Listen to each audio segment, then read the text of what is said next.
একটি প্লাঞ্জার কীভাবে ফিটিং করবেন, এটা হলো R170 প্লাঞ্জার।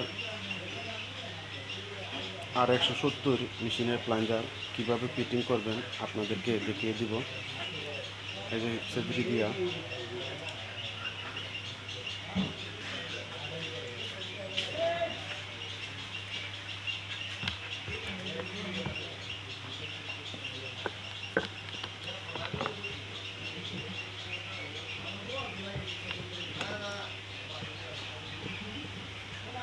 প্লাঞ্জার লাগানোটা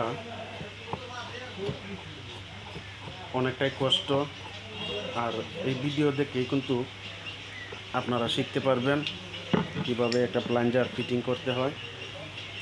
সবাই ভিডিওটা দেখতে থাকেন, আপনার মেশিনের প্লাঞ্জার আপনি ফিটিং করে নিতে পারবেন। তারপর চেক বল যেটাকে বলি এটা দিয়ে দিলাম, চেক বল পর এটা, তারপর স্প্রিংটা সহ মুখটা লাগিয়ে নেবেন। আমরা লাগিয়ে নিচ্ছি, এইভাবে আপনারাও লাগিয়ে নিতে পারেন।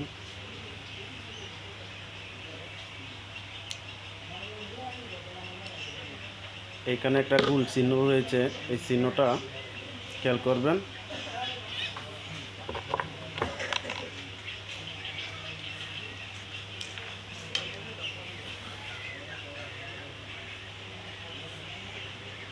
এইখানে একটা চিহ্ন রয়েছে, এই চিহ্নটা সিধাসিধি লাগানোর চেষ্টা করবেন।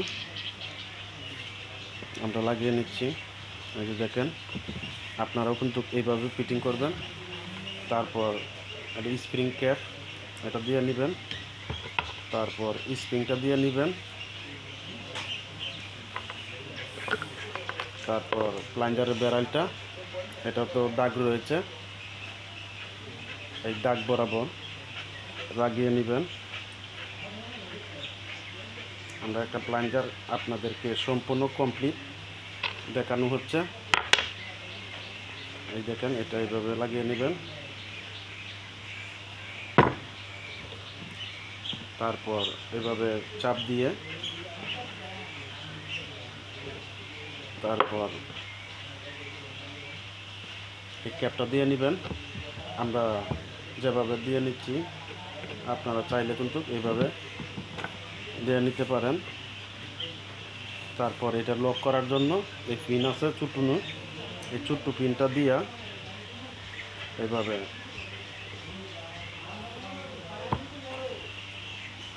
লাগিয়ে নেবেন। আমরা পিনটা দিয়ে নিলাম, তারপর এই সার্ক্লিপ দিয়া এই পিনটাকে লক করে দিবেন। আমরা সুন্দরভাবে দিয়ে নিচ্ছি, এই দেখেন কমপ্লিট হয়ে গেল, একদম ওকে। আপনারা চাইলে কিন্তু এইভাবে লাগিয়ে নিতে পারেন।